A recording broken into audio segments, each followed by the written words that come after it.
Je suis Sébastien, alias Z-Clip, et je réalise des clips de musique depuis 10 ans. Pourquoi est-ce que tu t'es lancé notamment dans la réalisation ? À l'origine, je travaillais dans la communication dans une grande entreprise, donc j'étais plutôt derrière un bureau, mais j'étais amené à gérer des projets vidéo et à travailler avec des prestataires, avec des réalisateurs de films. Et je trouvais très inspirant leur travail. Et comme je voulais m'échapper du côté monotone du bureau, j'ai décidé, j'avais déjà une passion pour la vidéo et j'ai décidé de la concrétiser et de passer de l'autre côté et de réaliser moi-même. Qu'est-ce qui te plaît dans la réalisation des clips ? L'intensité de travail, c'est-à-dire qu'on n'est pas sur du travail monotone. C'est l'opportunité de travailler dans des endroits qui sont extraordinaires. Alors c'est parfois en studio, mais c'est parfois en hélicoptère, c'est parfois sur des bateaux, dans des paysages paradisiaques. Il y a assez peu de jobs qui permettent de s'amuser autant et de voyager autant. Est-ce que tu as travaillé avec des artistes en particulier qui t'ont marqué ?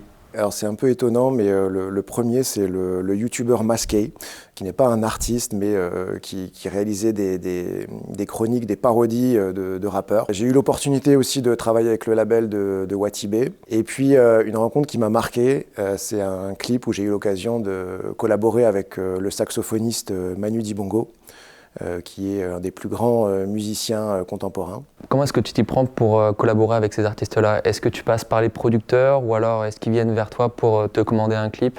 Alors j'ai eu la chance, il y a 10 ans, de créer un site qui s'appelle réalisateurdeclip.com, qui m'apporte du coup beaucoup de trafic, beaucoup de demandes. Donc ce sont soit les artistes directement, soit les productions qui, la plupart du temps, me contactent directement. Est-ce que tu conseilles aux aspirants réalisateurs, réalisatrices de passer par des intermédiaires comme ça pour réaliser des clips ? Alors si tu m'avais posé la question il y a 5 ans, je t'aurais dit oui, mais aujourd'hui le monde change, même en étant numéro 1 en référencement Google aujourd'hui, il y a malgré tout un déclin de la demande parce que les artistes rajeunissent tandis que nous on vieillit et aujourd'hui on passe plus forcément par les sites, ça arrive, mais essentiellement par les réseaux sociaux, en particulier Instagram. C'est une fenêtre ouverte sur le monde qu'on peut vraiment créer en quelques clics et qui donne vraiment des résultats qui sont probants. Il y a même la possibilité de faire du contenu sponsorisé. Et ce qui est intéressant, c'est qu'il y a des clients qui ont tout type de budget.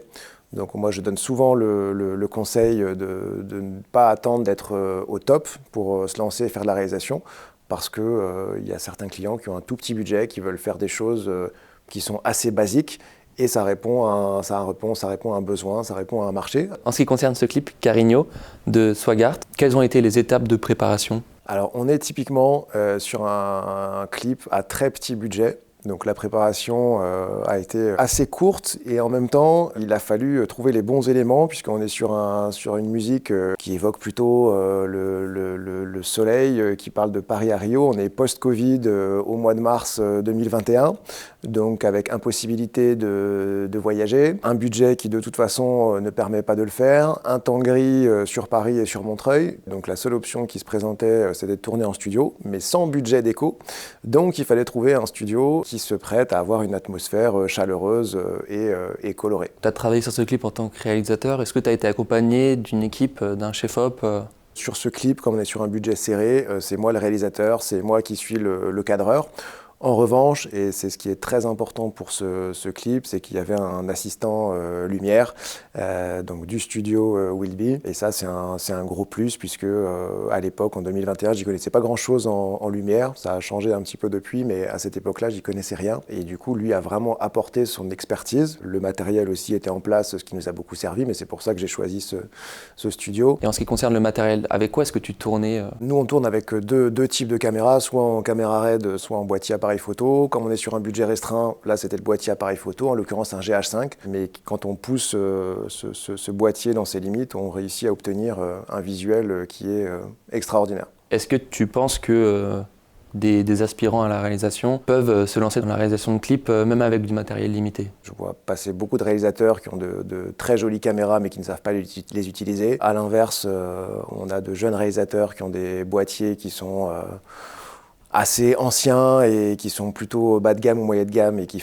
en les exploitant à fond savent faire des choses fantastiques. Et puis en plus de ça, la location aujourd'hui est accessible pour tout le monde, donc le matériel n'est vraiment pas un frein aujourd'hui. Est-ce que tu aurais des conseils à donner en ce qui concerne la réalisation de clips? Pratiquer pour se faire de l'expérience et apprendre des techniques de tournage ou de montage s'ils souhaitent également monter. Il ne faut pas sous-estimer le côté technique, parce que si on est très créatif mais qu'on n'y connaît rien en technique, on ne peut ni le faire soi-même, ni demander à quelqu'un de le faire, à un cadreur ou un monteur, parce qu'on ne saura pas l'exprimer clairement, ni s'entourer des bonnes personnes. Les budgets ont été, je pense, en 15 ans, divisés par 10 ou par 20, et la tendance ne semble pas s'améliorer. Donc, il faut savoir faire beaucoup de choses soi-même. Merci beaucoup pour cette interview. Avec plaisir, merci à vous, merci à Wilby.